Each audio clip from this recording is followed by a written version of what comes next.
Bonjour à toutes et à tous, bienvenue sur ma chaîne YouTube RN Painting. Aujourd'hui, on va regarder comment on peut peindre un salamanders avec l'aérographe. Vous allez voir, on va faire un truc assez simple avec 4 couleurs maxi pour avoir un rendu le plus net possible et surtout avec des jolis contrastes. Alors à quoi ça peut ressembler un salamanders avec le schéma de couleurs qu'on verra dans un deuxième temps? Je vous présente mon Praetor, voilà, que j'avais peint il y a quelques temps quand j'avais acheté la boîte Age of Darkness.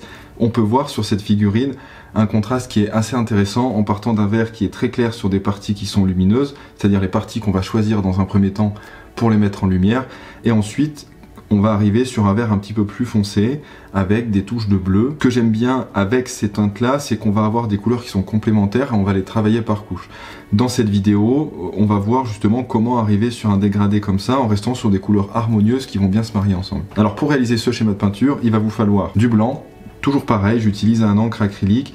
L'avantage c'est qu'il est déjà très bien dilué, on va pouvoir travailler justement la mise en lumière sur notre figurine. Un encre jaune, vous pouvez aussi le remplacer par une peinture fluo. Personnellement je préfère un encre jaune qui est vraiment liquide. Ça me paraît un petit peu compliqué puisque c'est une couleur qui est assez pâteuse dans l'aéro. Pour avoir un rendu parfait, je trouve que c'est un petit peu moins pratique.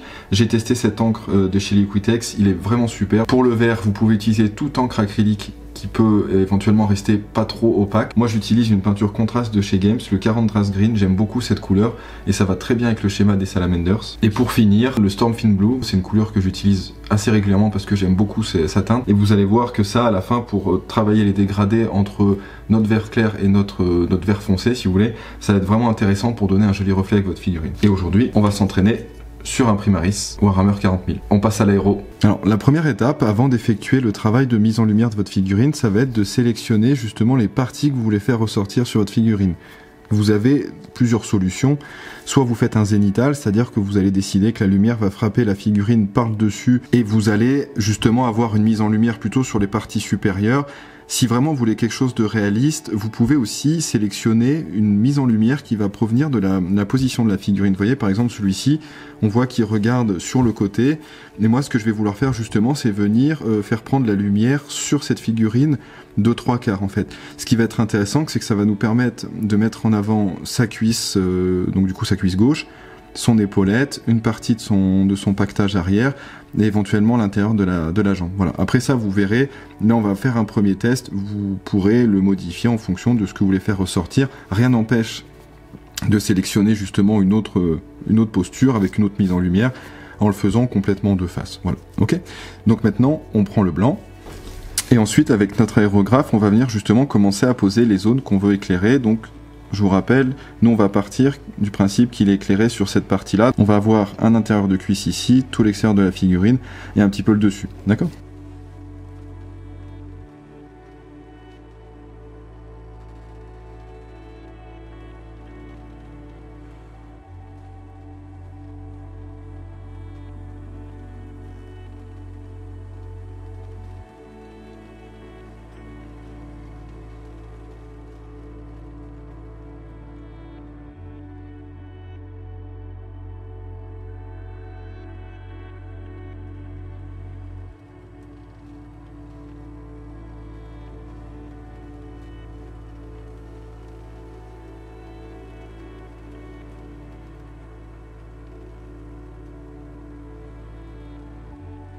Vous voyez, comme je fais avec le blanc, j'essaye pas de recouvrir la totalité de la figurine d'un coup puisqu'on est sur une couleur qui est très liquide et on risque après, si vous voulez, de faire un petit peu des bavures avec l'aéro. Donc je viens passer plusieurs couches pour essayer d'obtenir un blanc le plus pur possible. Là, quand vous regardez la figurine, on a déjà un contraste qui est assez sympa avec l'extérieur qu'on a éclairé, l'intérieur de la cuisse et des parties un petit peu plus sombres. Alors bien sûr, l'arrière, on va pas le laisser comme ça, mais ça permet déjà dans un premier temps de marquer un petit peu les zones qu'on veut faire ressortir. Allez, je continue.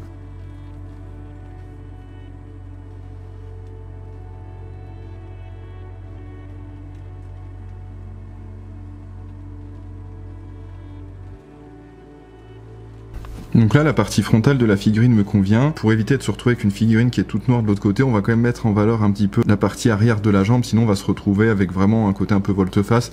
Il faut aussi que ça ressorte un peu des deux côtés.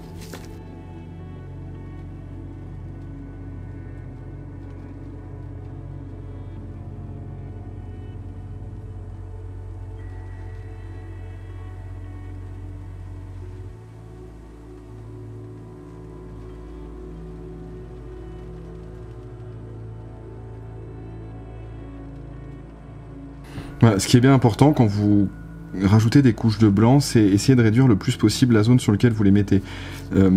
Là par exemple, vous voyez sur la jambière de devant, j'ai mis du blanc vraiment très pur, on va dire au centre, et on finit sur un dégradé un petit peu gris. Ça va être important. Si c'est tout blanc d'un coup, on va un peu perdre le contraste. Mais ne vous inquiétez pas, si vous trouvez un moment que vous avez un petit peu trop abusé sur le blanc, à la fin, quand on utilisera le bleu, ça permettra de retravailler les ombres. Donc ça c'est bon pour notre blanc. Maintenant, on passe au jaune.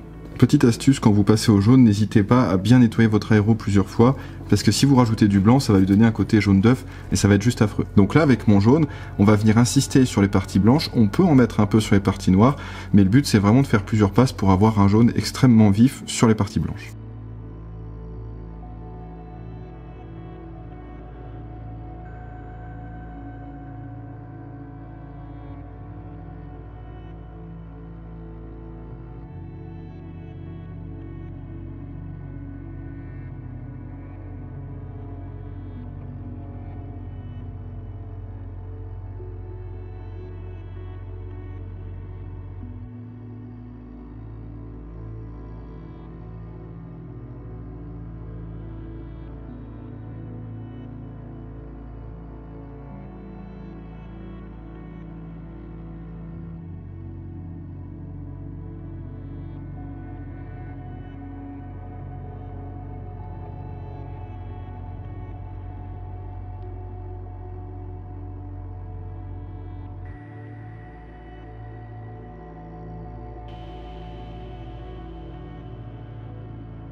Donc là on est pas mal pour notre jaune, vous allez me dire on est en train de faire un Imperial Fist, pas trop quand même. Là l'avantage, vous voyez notre jaune qui ressort quand même de manière très claire sur le blanc, sur les parties sur lesquelles on n'avait pas mis de blanc, on a presque une couleur un peu verdâtre et ça c'est assez intéressant pour notre contraste puisque quand on va venir mettre notre vert, on va garder justement cette différence entre notre jaune très clair qui va augmenter le côté vif du vert et ça commence vraiment à avoir un petit rendu assez sympa. Mais là il est jaune, donc forcément il va nous falloir du vert. Donc dans cette étape, je vais utiliser mon 40 Drass Green en contraste, légèrement dilué, hein. Le but c'est juste que la peinture ne sèche pas dans le godet. Donc là l'idée c'est de venir recouvrir la totalité de la figurine avec des couches assez fines pour ne pas casser le contraste justement avec le jaune qu'on a fait avant.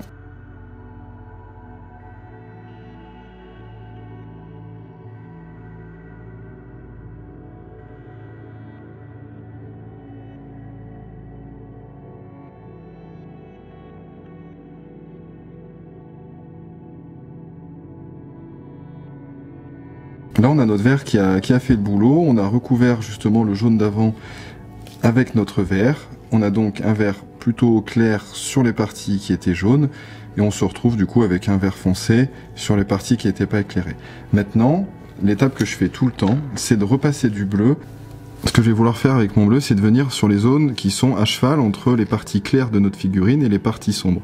Le but, c'est pas de recouvrir toutes les parties sombres parce que je veux vraiment garder quelque chose qui va sur le vert foncé presque noir, mais vous allez voir que le bleu va nous aider à faire cette transition.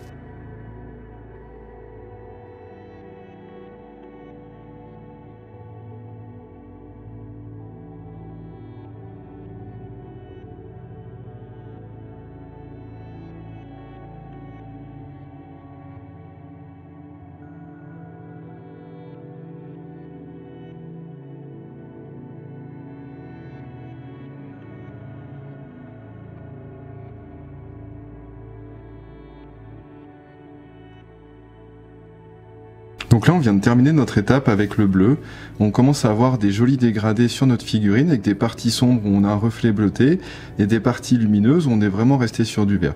Si vous n'êtes pas spécialement fan des dégradés bleus, rien ne vous oblige à le faire, vous pouvez rester à l'étape précédente, tout ce qu'il faut c'est garder l'idée d'avoir un joli contraste entre des parties lumineuses et des parties sombres. Voilà.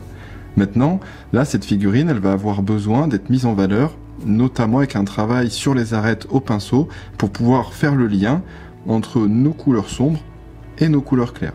Et donc pour ceci, on va utiliser un pinceau et un vert clair. Moi j'utilise le light green de chez AK, après tout vert clair peut faire. Et là avec une peinture légèrement diluée, on va venir mettre en valeur nos arêtes.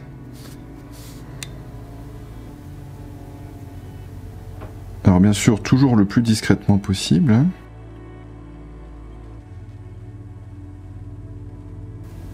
Et vous allez voir que ce qui va être intéressant, c'est que ce vert va justement rajouter un petit peu de définition sur votre figurine et va permettre d'avoir un meilleur rendu visuel, surtout au niveau de l'œil, pour voir se dégrader entre vos couleurs sombres et vos couleurs claires. Bon, alors là, pour pas vous retenir pendant 2 heures devant la vidéo, je fais exprès de faire des parties qui sont proches, justement, avec des couleurs sombres et des couleurs claires, pour que vous puissiez voir sur la vidéo l'importance de cet éclairci. Vous voyez, quand on regarde notre jambe, là, on commence à avoir quelque chose de très bien défini. Ça, c'est vraiment chouette. Alors, il y a une étape que je vous ai pas montrée. Si vous voulez rajouter un petit peu de profondeur, on peut venir mettre, soit si vous utilisez de la peinture à l'huile ou alors un shade avec du null oil, alors en évitant de le tremper dans la moitié du pot, bien dilué. L'idée, ça va être de rajouter de la définition, notamment en assombrissant les creux.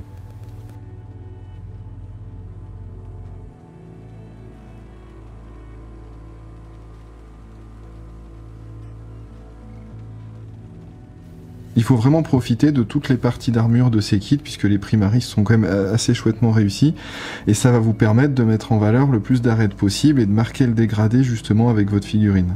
Et donc comme vous pouvez le voir sur notre jambe, on a une belle définition avec un dégradé qui est vraiment marqué. Si on était resté à l'aéro, ça ferait un peu triste, et là on commence à avoir un petit peu de rendu. Je vais faire toutes les arêtes, et on se retrouve à la fin pour voir le rendu. Donc là, toutes nos arêtes sont terminées. Vous voyez, quand on regarde l'arrière, où on a le plus de contraste, on a quelque chose d'assez sympa et de très défini. Bien sûr, n'oubliez pas certains détails. Les joints d'armure, on peut les faire en noir. On peut aussi réaliser l'arme en noir. Et après, prendre un doré pour venir mettre en valeur le plastron. Bon, après ça, c'est des choses que vous pourrez personnaliser vous-même. Là, on a déjà travaillé l'aéro, le dégradé aux arêtes. Je vais vous montrer un dernier petit détail qui, lui, pourra avoir son importance, notamment pour ajouter un petit côté battle damage sur la figurine et rajouter de la définition encore par-dessus. Et après, pour le reste, ça sera à vous de choisir en fonction de vos idées. Alors, comment faire quelques battle damage? C'est très simple. Soit vous prenez une vieille éponge, ou alors des bouts de mousse que vous déchirez de manière un petit peu aléatoire, vous allez tamponner. Moi, j'aime pas quand c'est trop abîmé. Après, encore une fois, ça dépend des goûts. Moi, j'aime bien des figurines toutes propres avec quelques éraflures. C'est vrai que les salamanders ont eu tendance à prendre très cher pendant les Résidorus, mais les miens, non. Les miens, ils sont tout propres. Donc, je vais prendre un pinceau avec du noir et je vais venir mettre quelques traits.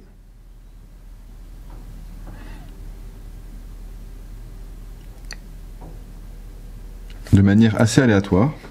Ce qui est sympa aussi, c'est de les mettre à cheval entre deux panneaux. Voilà. On peut le mettre ici aussi.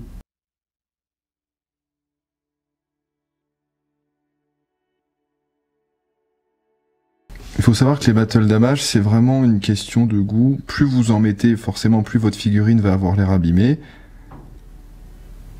Moi, je voudrais quand même qu'on garde le travail qu'on a fait avant à l'aéro pour éviter de se retrouver avec quelque chose de complètement enseveli par des dégâts. Mais vous allez voir que ça va avoir son petit effet sur la figurine à la fin.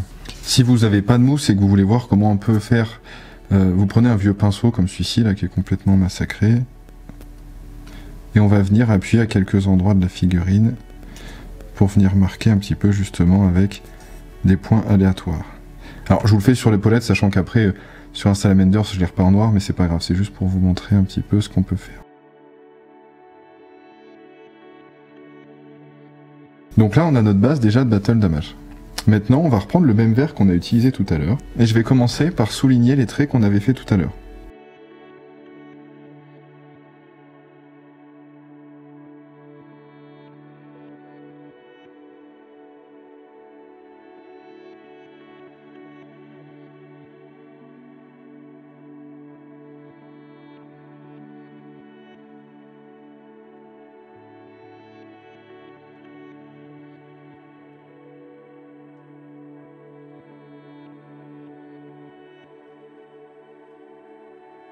Une fois que le pinceau est fait, vous pouvez reprendre le vieux pinceau que vous avez utilisé quand on a tamponné tout à l'heure. Donc là, avec pas trop de couleur dessus et sans trop appuyer. Mais par exemple, si je prends mon épaulette, hop, on peut venir ajouter quelques points comme ça.